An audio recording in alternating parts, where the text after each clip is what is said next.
اللہ سے دعا کیجئے کہ اللہ ہم سب کو اس پلیٹ فارم پر قائم کر دے۔ میرے پیارے ساتھیوں، ذرا اس منظر کو بھی اٹھاؤ کہ کبھی ایک دور تھا، میرے ذہن سے تھوڑا سا نکل گیا کہ وہ طارق ابن زیاد کا دور تھا یا محمد ابن قاسم کا۔ فوجیں آمنے سامنے تھیں، لڑ رہی تھی، کافروں کی فوج ایک طرف، محمد ابن قاسم یا طارق ابن زیاد کی فوج ایک طرف۔ ابھی جنگ شروع ہونے والی ہی تھی، ابھی لڑائی شروع نہیں ہوئی تھی کہ اچانک مسلمانوں نے، جو مسلمانوں کی فوج تھی، اچانک سارے مسلمان سمندر کے اندر جمپ لگاتے ہیں، سمندر کے اندر کود جاتے ہیں، ڈبکی لگاتے ہیں۔ 2 منٹ 3 منٹ تک وہ سمندر کے اندر رہے، غرق رہے، ڈوبے رہے، اور پھر 3-4 منٹ کے بعد وہ سارے کے سارے فوجی نکلے، اور نکلنے کے بعد وہ باہر نکلے۔ فوجی پریشان ہے، دوسرے مخالف فوجی پریشان ہے، سمجھ میں نہیں آیا، ابھی جنگ ہوئی نہیں تھی، یہ مسلمان فوجیوں نے آپس میں کیوں چھلانگ لگائی، سارے فوجی سمندر میں کیوں کود گئے؟ کچھ دیر کے لیے تو ایسا لگا کہ سب ڈوب کے مر گئے، لیکن اچانک یہ نکلے اور پھر جوش کے ساتھ باہر آئے۔ وجہ معلوم کرنا چاہا کہ آخر سارے مسلمانوں نے سمندر کے اندر چھلانگ کیوں لگائی، تو جانتے ہو وجہ کیا نکلی؟ غور سے سنو مسلمانوں، اور جان لو گے تو شتر رہ جاؤ گے۔ جب پتہ لگایا تو پتہ یہ لگا کہ ایک مسلمان فوجی کا مٹی کا پیالہ سمندر میں گر گیا تھا جس میں وہ کھانا کھاتا تھا۔ اس نے چیخ لگا دی کہ میرا پیالہ سمندر میں گر گیا۔ اس ایک آدمی کے پیالے کو تلاش کرنے کے لیے سارے کے سارے مسلمان سمندر میں چھلانگ لگا جاتے ہیں، اور جب تک پیالے کو چھوٹ نہیں لیتے ہیں نہیں نکلتے ہیں۔ ایک پیالے کے لیے سارے مسلمان فوجی چھلانگ لگاتے ہیں اور اس کا پیالہ ڈھونڈ لیتے ہیں۔ دشمنوں کی فوج نے دیکھا، کہنے لگے یہ مٹی کا ایک برتن کسی کا کھو جائے تو ان کو گوارا نہیں ہے، اگر ہم نے کسی ایک مسلمان کو قتل کر دیا تو یہ ہمارا کیا کریں گے، یہ ہمارا کیا کریں گے۔ اور دشمنوں نے اپنی ہار اسی وقت سویکار کر لی اور وہ علاقہ ان کے ہینڈ اوور کر دیا۔ ہم تمہارا مقابلہ نہیں کر سکتے، کل تک یہ اتحاد تھا ہمارا، کل تک یہ اتفاق تھا ہمارا، کل تک یہ ملنساری تھی ہماری، ایک پیالے کے لیے سمندر میں چھلانگ لگا دیا کرتے تھے، اور آج ہم دوسروں کے پیالے چھین رہے ہیں، دوسروں کے پیالے چھین رہے ہیں۔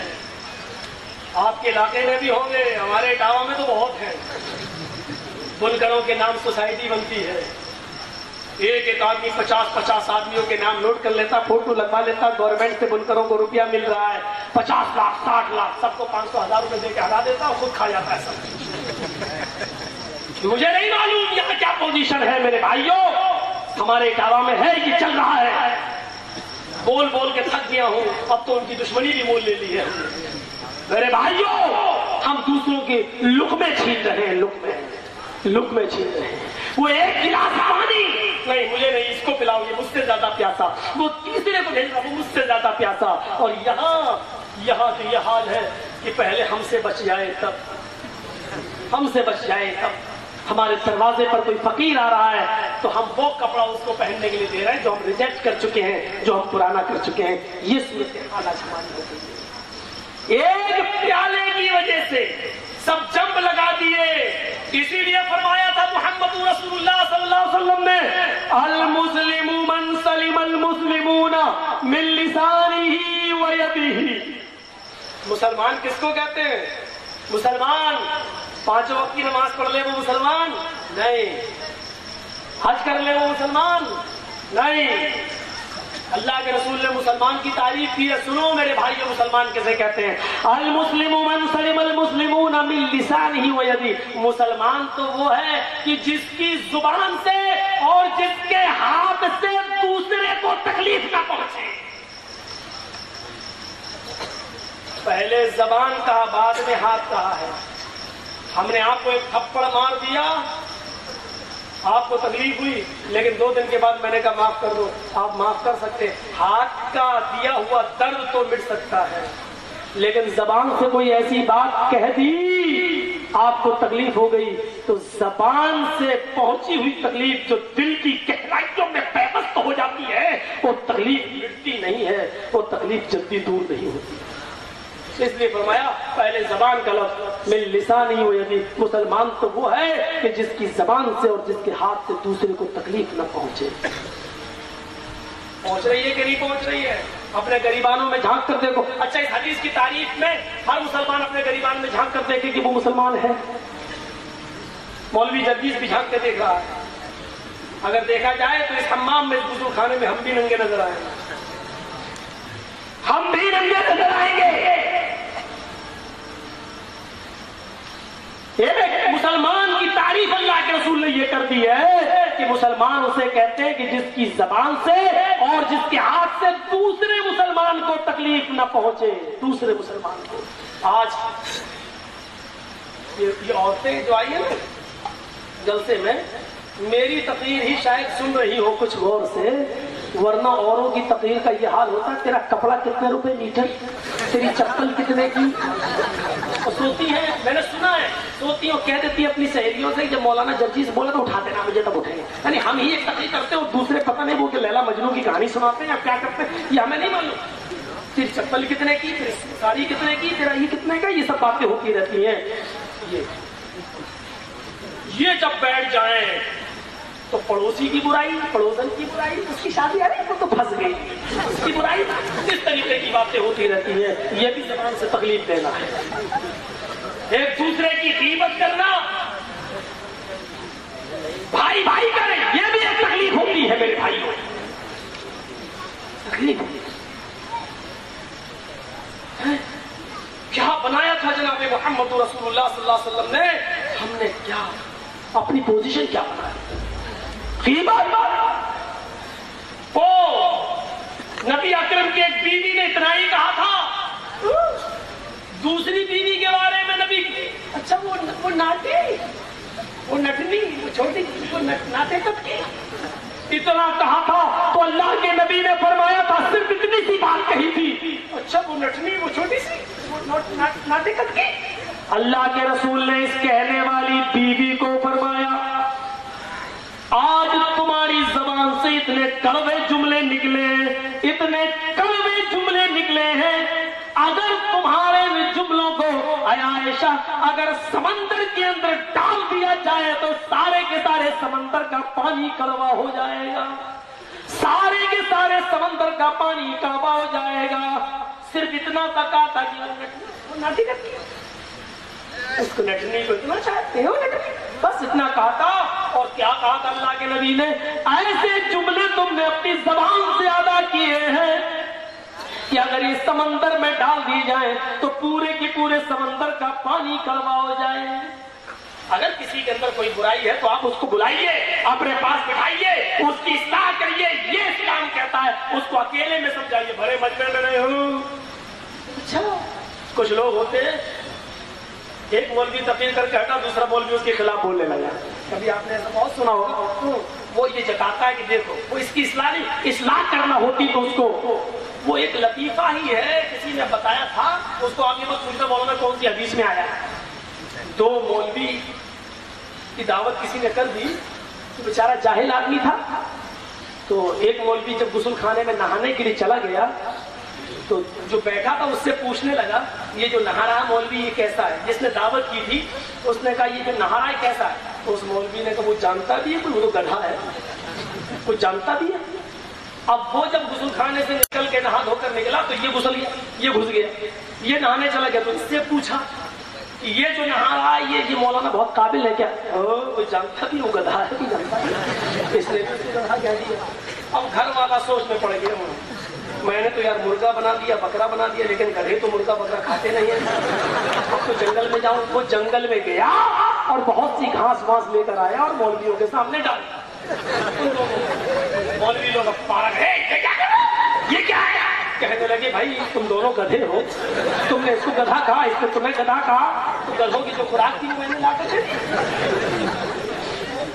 میں جانتا ہوں کہ یہ لطیفہ ہے, لیکن یہ بھی ہو سکتا ہے کہ مولویوں کو سبق سکھانے کے لیے کسی نے ایسا کر کے بھی دکھایا ہو. اس کی کوئی تصدیق نہیں ہے, لیکن میرے بھائیوں جس نے بھی ایک چٹکلا یا لطیفہ بنایا ہے بہرحال اس میں صداقت نظر آتی ہے. اور ہم جیسے ملا مولویوں کے لیے ایک عبرت نظر آتی ہے, ایک عبرت, ایک دوسرے کی